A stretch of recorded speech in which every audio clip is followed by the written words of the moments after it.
Hello friends, welcome to Tamil commerce. So இந்த வீடியோட தமிழில் பார்த்துருப்பீங்க. ஸோ நீங்கள் பயப்பட வேணாம். ஃப்ளிப்கார்ட் வந்து ஒரு மிகப்பெரிய ஒரு தப்பு நடக்குது அப்படிலாம் நான் சொல்ல வரல. ஏன்னா ஒவ்வொரு வெப்சைட்டுமே ஒரு ப்ரோஸ் இருக்கும், ஒரு கான்ஸ் இருக்கும். ஓகேவா? பட் நான் பார்த்த வரைக்கும் என்னோட யூடியூப் சேனல் ப்ரௌஸ் பண்ண வரைக்கும் நிறைய அமேசானை பற்றி பேசியிருக்கோம், மீஷோ பற்றி கூட நடுவில் பேசணும், அண்ட் ரேண்டம் டாபிக்ஸ் பேசியிருக்கோம், ஃப்ளிப்கார்ட்டை பற்றி ரொம்ப பெருசாக பேசுன்னு பார்த்துருக்கோம். பட் என்னென்னா காமர்ஸ் நான் என்னென்ன சொல்கிறேனோ அது எல்லாமே அமேசானுக்கும் பொருந்தும், ஃப்ளிப்கார்ட்டுக்கும் பொருந்தும். பட் ஃப்ளிப்கார்ட்டை வந்து அமேசான் கூட கம்பேர் பண்ணும்போது ஒரு சில தப்பாக படுற விஷயம், ஒரு பிகினர் லெவலில் இதெல்லாம் தப்பாக இருக்குப்பா அப்படின்னு நான் எனக்கு தோன்ற விஷயத்த நான் இந்த வீடியோ சொல்ல வரேன்.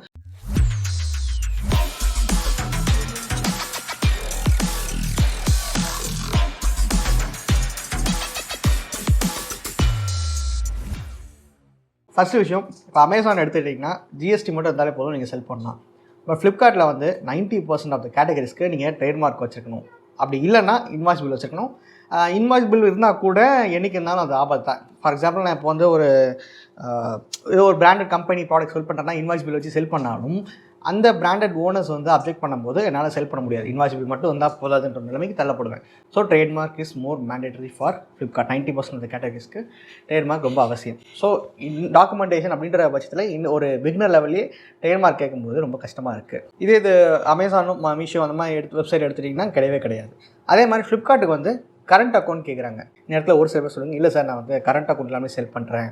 அது என்னென்னா ஒரு அல்காரிதம் வச்சுருக்காங்க. நான் ஆல்ரெடி ஒரு வீடியோ போட்டிருப்பேன், ஜிஎஸ்டி வேண்டும், கரண்ட் அக்கௌண்ட் வேண்டுமா வேண்டாமான்ட்டு. அந்த விஷயப்படி நீங்கள் வந்து மேபி ஸ்கிப் பண்ணி உள்ளே போயிருக்கலாம். பட் மோர் ஓவர் ஃப்ளிப்கார்ட் வந்து கரண்ட் அக்கௌண்ட் டிமாண்ட் பண்ணுறாங்க. ஸோ ஒரு பிகினர் லெவலில் சேவிங்ஸ் அக்கௌண்ட் எல்லாருமே வச்சுருப்பாங்க இந்தியாவில் வந்து. பட் ஆனால் கரண்ட் அக்கௌண்ட் ஓப்பன் பண்ணுறதுக்காக ஒரு 5,000 ருபீஸ்லேருந்து 10,000 ருபீஸ் டெபாசிட் பண்ணி அதுக்கு ஓப்பன் பண்ணுறதுக்கு ரொம்ப கஷ்டப்படுவாங்க. ஸோ டாக்குமெண்டேஷன் எடுத்தபடியாக கரண்ட் அக்கௌண்ட்றது ரொம்ப கஷ்டமாக இருக்குது. இது மற்றபடி பார்த்திங்கன்னா எனக்கு தெரிஞ்சு அமேசான்லாம் வந்து சேவிங்ஸ் அக்கௌண்ட்டே போதுமானதுன்னு தான் சொல்கிறாங்க. லைக்வைஸ் இப்போ பார்த்திங்கன்னா இப்போது அமேசானுக்கு வந்து செல்லர்ஸ்க்கு சப்போர்ட் பண்ணுற சர்வீஸ் ஆகட்டும், அது போக செகண்ட் வந்து சேல்ஸ் இன்க்ரீஸ் பண்ணுறதுக்கு ஒரு ப்ராப்பரான ஒரு அல்காரிதம் பில்ட் பண்ணி வச்சுருக்காங்க. அமேசானில் பார்த்திங்கன்னா வந்து ஒரு கேம்பெயின்ஸ் ரன் பண்ணுறது வந்து 2 விதமான கேம்பெயின்ஸ், ஆட்டோமேட்டிக், மேனுவலில் கீவேர்ட் கேம்பெயின்ஸ் இருக்குது. ப்ராப்பராக நம்ம கொடுக்குற கீவேர்டுக்கு இந்த கேம்பெயின் ரன் பண்ணணும், நம்ம கொடுக்காத கீவேர்டுக்கு ரன் பண்ணாதன்ற சொல்கிறதுக்கான ஒரு கம்ப்ளீட் கண்ட்ரோல் வந்து கேம்பெயின் ரன் பண்ணுறதுக்கு அமேசானில் ஒரு செல்லர் கிட்ட கொடுத்துருக்காங்க. பட் ஃப்ளிப்கார்ட் வந்து கேம்பெயின்ஸ்ன்றது பார்த்திங்கன்னா ரொம்ப ஒரு லெத்தாஜிக்கலாக பார்த்திங்கன்னா வேஸ்ட்டு தான் சொல்லுவேன். ஏன்னா ஒரு ஆட்டோமேட்டிக் கேம்பெயின் ரன் பண்ணுறதா அவங்க பெர்மிஷன் தராங்களே தவிர ஸ்பெசிஃபிக்காக இந்த கீவேர்டுக்கு இந்த கேம்பெயின் ரன் பண்ணுங்கன்னு சொல்கிறதுக்கு எந்த விதமான அது ஒரு இதுவுமே இல்லை. அது வந்து ஒரு மிகப்பெரிய ஒரு ட்ராபேக்காக நான் பார்க்குறேன்.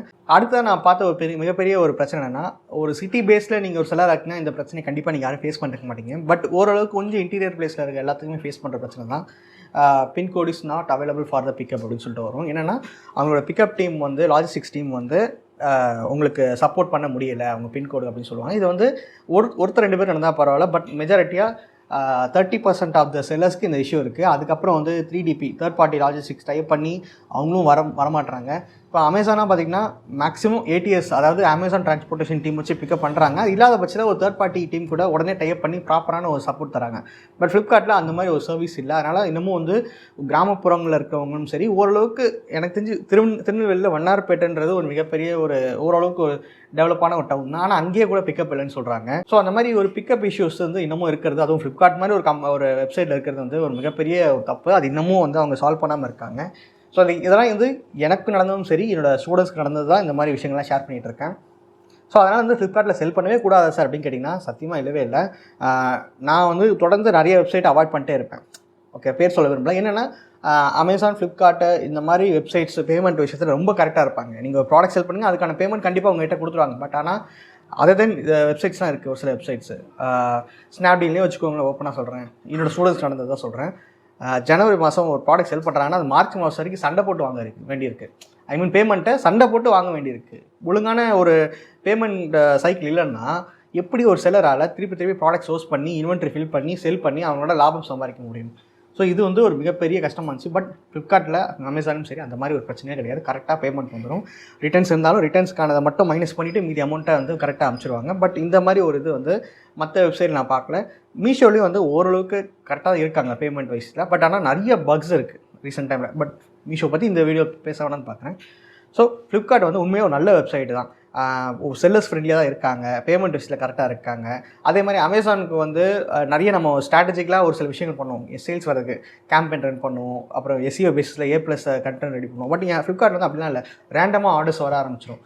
அந்த மாதிரி அமேசானில் கிடையாது. ஸோ ஒரு நல்ல வெப்சைட் தான், பட் இந்த மாதிரி ஒரு சில பக்ஸ் இருக்கிறனால தான் இன்னமும் வந்து செகண்ட் பிளேஸில் இருக்குன்னு நான் நினைக்கிறேன். செல்லர்ஸ்க்கும் வந்து நிறைய கஷ்டமாக இருக்குது. நான் சொன்ன இந்த நெகட்டிவ்ஸ்னால செல் பண்ணாமல் வந்துடாதீங்க. பிகாஸ் வாரன் பஃபெட் என்ன சொல்லியிருக்காருன்னா, don't keep all your X in single bucket. அதாவது உங்களோட ஒரு ப்ராஃபிட்டு ஒரு வருமானன்றது ஒரே ஒரு வழியாக இருக்கக்கூடாது, பல வழியில் இருக்கணும். ஈவன் நம்ம செல்லர் ஸ்டோரியிலே பார்த்திங்கன்னா சையத் ஆகட்டும், ஆனந்த் ஆகட்டும், இந்த மாதிரி நிறைய பேருக்கு வந்து அமேசானோட ஃப்ளிப்கார்ட்டில் அதிகமாக சேல்ஸ் கொடுத்துன்னு ஒரு சில டைமில் சொல்லியிருக்காங்க. அதனால் கண்டிப்பாக ஃப்ளிப்கார்ட்டையும் ட்ரை பண்ணுங்கள்.